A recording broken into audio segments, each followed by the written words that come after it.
Okay, what's up, guys? In my last video, I was talking about why I do not believe the historical disciples thought Jesus died for sin. And the biggest objection historians bring up to my point is the Corinthian Creed. In my last video, I explained a little bit on why the Corinthian Creed is likely not as old as some historians like Bart Ehrman like to claim. But again, I said it's not definitive and we don't know. Again, we don't know for sure. It could be as early as they say. It's a very likely possibility. I just don't think it's the best possibility. In today's video, I kind of just want to demonstrate my personal view on the Corinthian Creed, and why it actually doesn't contradict what I believe, but actually I think it strengthens my theory. Basically, the Corinthian Creed, as we discussed earlier in my last video, is this creed that Paul puts out, and he says he received it from others. And we know this came from others because, Paul says he received it, but also because it has traces of Aramaic in the wording, proving that it's actually a creed that Aramaic or Hebrew-speaking Jewish Christians were actually using before the time of Paul. So, today I really want to get into the concept of the split between the Jerusalem church and churches up north in like Antioch and Damascus. And I really think there's a real split here. And even historians would agree on some things. There seems to be some sort of split going on between these churches. For example, Paul getting his idea of preaching to the Gentiles and doing away with the law. Although he may have made this up completely on his own, I personally strongly think this came from this church in Antioch or Damascus. And my reason for this is those churches already had a lot of Gentile converts who were likely not following the law already. And Paul seems to be very accepted in these areas. Like, the people do not get mad at him. But whenever he goes to the Jerusalem church, they get mad. Whenever people from the Jerusalem church came up to them, they got mad. So it seems like there's a real split between these smaller communities in the north and the main Jerusalem church. And I think Paul found his way into one of these smaller communities and ended up converting there. And then he basically started spreading their message.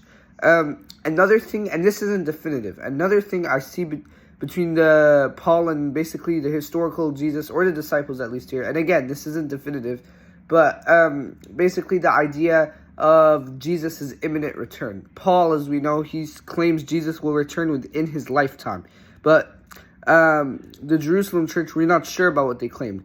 But when you look at the Q source, it says the Master is a long time coming, and when you look at Matthew and Luke, it also says this in other places that are not considered Q.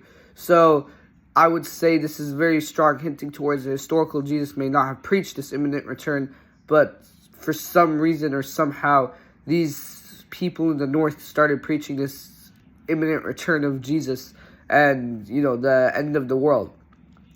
Another thing I've noticed is the salvation for sin, and this is what we're going to be talking about today, atonement theory. Why I really don't think these northern people, I really don't think the Jerusalem church actually accepted atonement theory is a few reasons. For one, all the evidence we discussed last time. It's just too much evidence, in my opinion, to just definitively say, oh yeah, the disciples believed in it. It's just so much evidence that's against it. Like, we have 2 full books, basically, from the 1st century, telling us on how to live and actually enter the kingdom of God, and they don't even mention the crucifixion a single time. In fact, one of them goes out of their way to skip the crucifixion. For instance, the Didache and the Epistle of James. Those are the 2 books I'm referring to here. In James, it doesn't say a thing about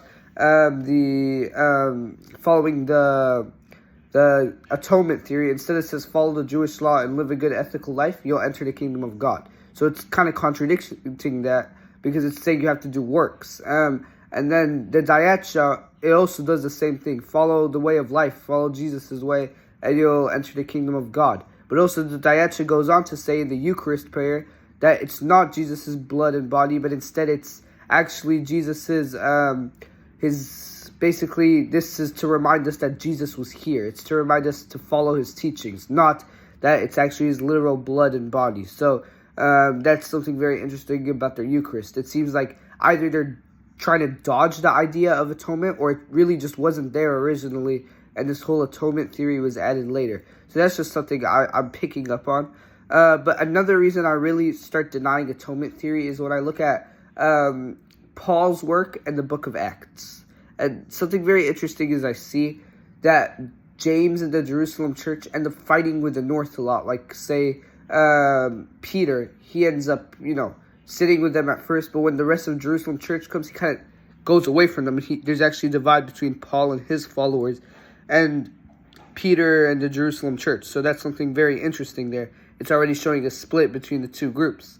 And then in Acts, it goes further to tell us that there was actually, basically a whole, not battle, but, aggression between not just Paul, but also the community there versus the community in the south.